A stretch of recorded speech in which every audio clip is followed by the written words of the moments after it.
N'ayez pas peur d'être ennuyant avec les femmes. Notre société est hypnotisée par les distractions et la surconsommation. Les femmes en sont les plus grosses victimes. Elles recherchent absolument l'amusement. Les femmes ne pensent pas comme les hommes. Elles pensent dans le moment présent. Un homme voit l'avenir et tu ne peux pas construire l'avenir en paix avec des femmes qui veulent constamment se distraire. Elles ne sont pas mauvaises. Elles sont juste victimes de leur surconsommation. Elles vont te retarder dans tes projets. Elles ne peuvent pas concevoir que tu refuses d'aller en vacances car tu veux acheter une villa, que tu ne veux pas rouler en Audi car tu veux une Ferrari. Certaines femmes sont affolées de choses qui sont le minimum dans vos ambitions car elles veulent tout et tout de suite. Elles ne veulent pas être là dans le processus, elles veulent être là quand ton statut a changé. Mais après c'est trop tard. N'investissez pas sur une femme qui n'a pas de vision. Elle va vous maintenir à son niveau médiocre de surconsommation. Et si tu es affaibli, elle ira boire le sang d'un autre. Tu perdras l'énergie, l'argent et la femme.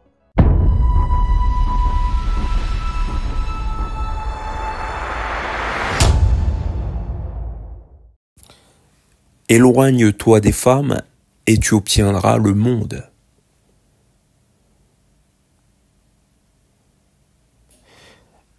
La question est, comment s'éloigner d'elles alors qu'elles sont en nous, littéralement, par le biais, bien sûr, de nos volontés sexuelles.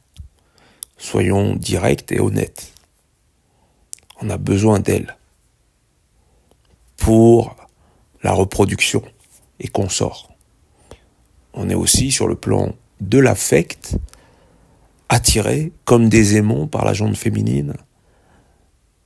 Cette attirance commence, bien sûr, par la mère et va être transmise sur les autres femmes. Bien entendu, ici, je m'adresse à des personnes instruites. On va parler du complexe d'Oedipe, qui va rejoindre ma théorie. On va vers des femmes, lorsqu'on n'est pas conscient de qui on est. On va vers des femmes qui sont à l'image de notre mère, donc qui la ressemblent. Si votre mère était toxique, vous allez être attiré par des femmes toxiques. Si votre mère était quelqu'un d'équilibré et de sain, vous allez aller vers ce type de femme.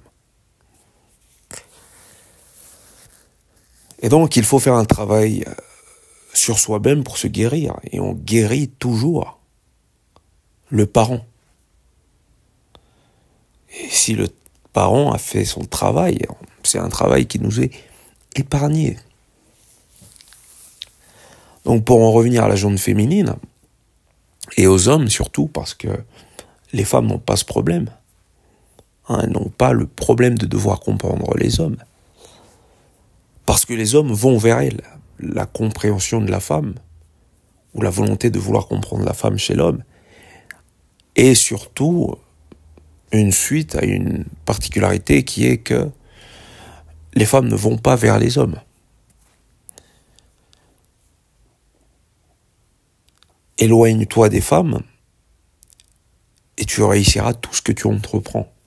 Maintenant, l'éloignement ne doit pas être fourbe, faux. Il doit être naturel, il doit être consenti. Et donc, il passe par l'expérience, il passe par la déception, il passe par le traumatisme. Une fois que vous passez cette étape et que vous vous rendez compte qu'en réalité, vous n'avez pas besoin d'elle, c'est alors que l'univers vous renvoie des femmes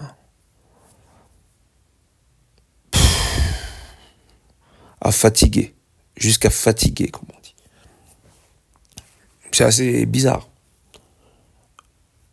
Lorsque vous êtes dans une réalité, et puis je sais qu'il y a beaucoup d'hommes qui ne sont pas du tout dans ça. Vous flirtez avec quelqu'un, elle disparaît, mais vous vous en foutez. C'est ce qui est attirant. Ce qui attire, c'est l'homme qui peut se détacher du jour au lendemain. C'est très attirant. Mais ça ne veut pas dire que parce que vous pouvez le faire ou parce que vous savez que c'est ce qui attire, le jour où vous allez feindre, le comportement de quelqu'un de détaché, comme par magie, comme par enchantement, elle va revenir. Elle sera fan de vous, à vos pieds. Non, ça ne fonctionne pas comme ça. Disons que c'est quelque chose qu'on ne peut pas jouer. C'est quelque chose qu'on dégage.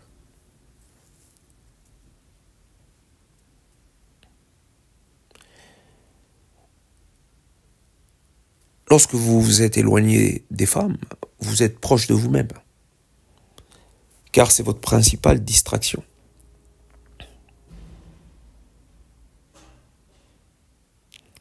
Vous faites à votre guise lorsque vous êtes éloigné d'elle, et surtout vous allez vers vous-même.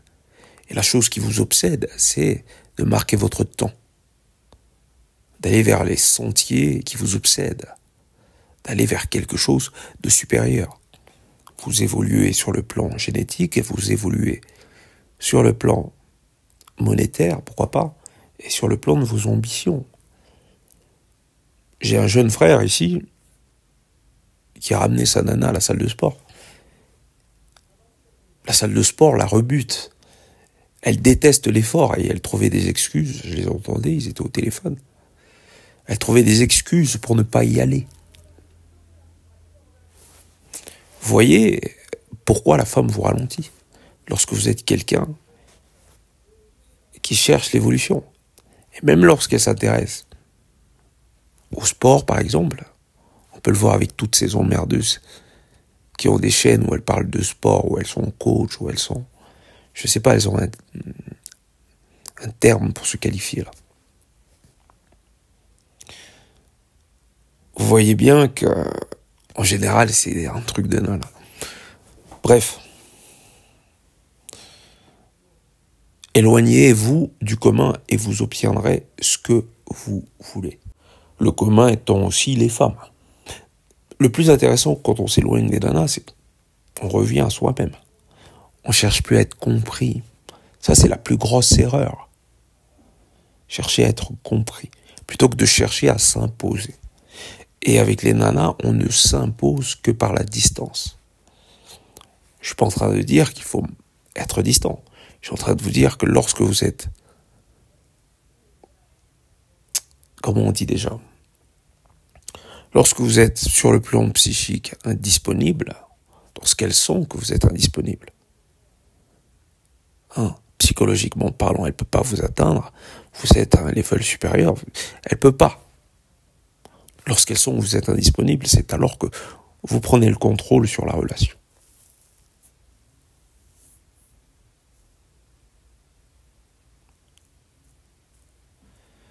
Mais on ne peut pas feindre l'éloignement. Il faut passer par l'expérience. C'est lorsque votre cœur sera totalement brisé que vous comprendrez. J'étais avec mon jeune frère, il était avec sa nana, il lui disait des choses assez suspectes comme je t'aime, ma chérie. Et moi, j'étais là à l'écouter. Je me demandais pourquoi dire ce genre de choses. C'est pas obligatoire. Je sentais qu'il était obligé de le dire. Et qu'il le disait comme ça par obligation, parce que ça fait partie du processus. Selon lui.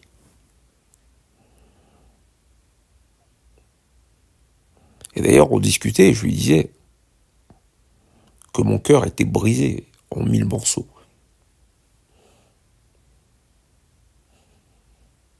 Et donc, si je suis en convergence avec une nana,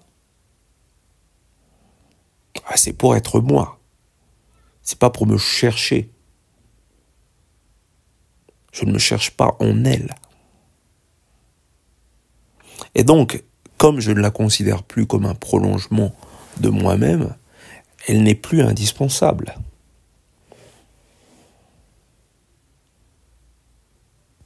Et ce qu'elle dit ne m'affecte pas. J'ai une nana dernièrement qui m'a dit qu'elle n'était pas intéressée. C'était la deuxième fois qu'on me dit que j'entendais cette phrase. Étant quand même un serial killer, un coureur de jupons. La première fois, ça m'avait vexé. La deuxième fois, ça m'avait pas touché du tout. Vous savez ce qui est intéressant quand on a le cœur brisé, c'est un peu comme lorsqu'on a l'habitude,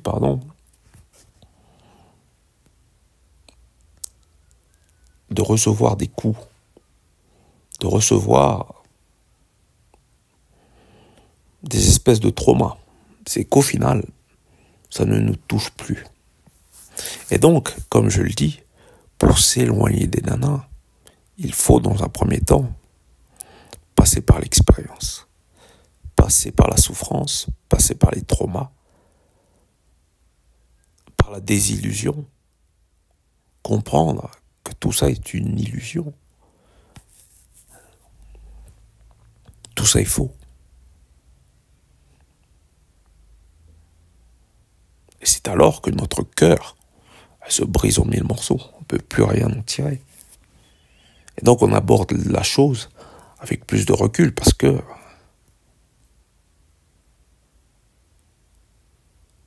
le cœur ne bat plus. Et aussi, la majorité des hommes qui sont dans des relations sérieuses, ils y sont un petit peu comme des pots de fleurs.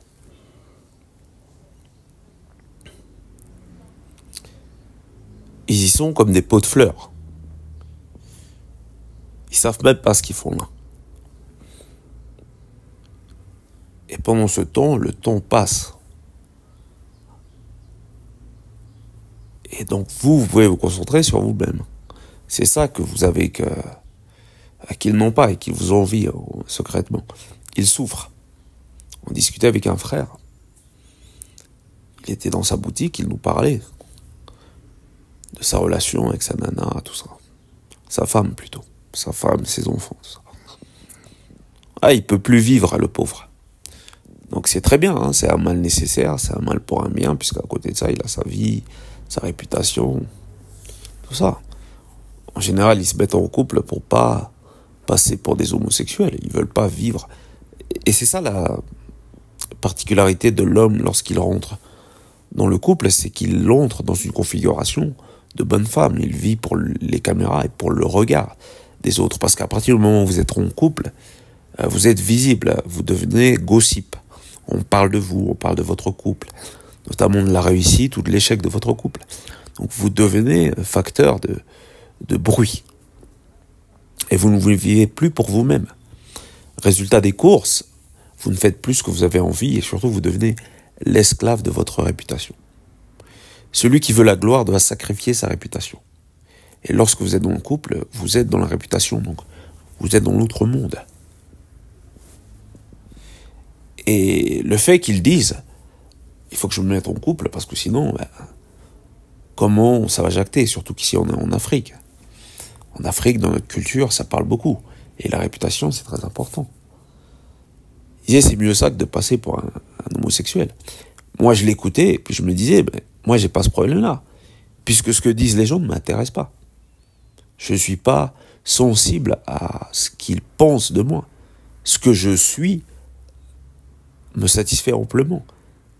J'ai pas besoin, ou je me sens pas du tout, d'écouter ce que les gens racontent. Ou je me sens plus, je dirais. J'ai guéri de tout ça. Et j'ai pu guérir de tout ça qu'avec la solitude. Lorsque tu es dans la matrice du couple, tu es dans la matrice de la matière. Donc tu vis un monde illusoire, une espèce de théâtre qui te confère un rôle d'acteur. Tu n'es plus toi-même, et d'ailleurs, tu ne cherches plus à être toi-même. Le toi n'existe plus. Pour laisser place à ce que Carl Gustav Jung appelait le persona. Le persona étant l'image représentée de toi-même à travers le regard des autres, la société, la famille, l'environnement, etc. Et donc, lorsque tu es dans le couple, il faut savoir, il faut comprendre que tu rentres pleinement dans la matière.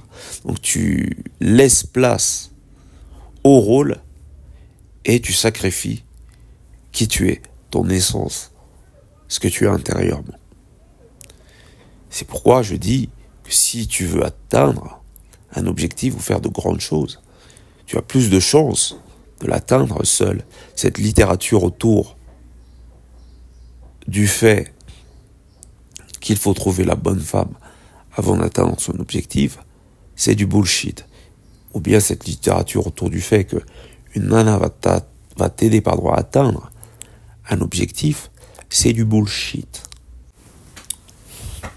D'ailleurs, tu as plus de chances de comprendre le couple en étant à l'extérieur du couple. Ne demande jamais conseil sur les femmes à un homme marié. Il va te raconter des conneries. Il est totalement lobotomisé par les conneries racontées par sa mère et sa femme. Il est victime d'une matrice dans laquelle il est son rendre compte. Et lorsque vous êtes à l'extérieur du couple, si vous êtes observateur, vous allez vous rendre compte que le pote, le gros queutard qui est à l'extérieur du couple, il maîtrise bien mieux la psychologie de la femme, de l'homme marié, sachant en plus de ça qu'au plus vous vous approchez d'une femme, au moins vous la connaissez.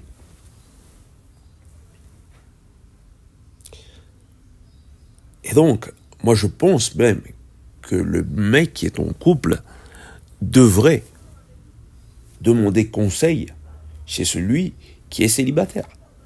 Or, on est dans une société qui nous fait croire que c'est celui qui est en couple qui va donner des conseils à celui qui est célibataire. Parce que lui, Zarma, il a l'expérience du couple. Donc, c'est pas l'expérience du couple que tu fais. C'est pas l'expérience de toi dans le couple lorsque tu es au couple. C'est l'expérience de la matrice. Tu es dans la matrice, tu es dans une matrice. Sauf que tu ne le sais pas. Tu penses que tu décides. Ta femme sait que tu décides de rien, puisque elle est gardienne de la matrice. C'est pour ça qu'elle envoie les petits chez le pasteur. Pasteur qui prendra ta place petit à petit, qui va devenir le gardien moral de votre culture. Donc si tu pars sur un projet civilisationnel, il faut que tu sois sûr que ta femme comprenne que tu es, entre guillemets, le berger. Qu'il n'y a pas d'autre berger. Il ne peut pas y avoir de lions dans le même territoire. Hein? Et donc la pensée morale, la religion, la vision, c'est toi. Si c'est pas ça, casse-toi. Parce que tu es dans un traquenard. Il n'y a que toi qui ne le sais pas.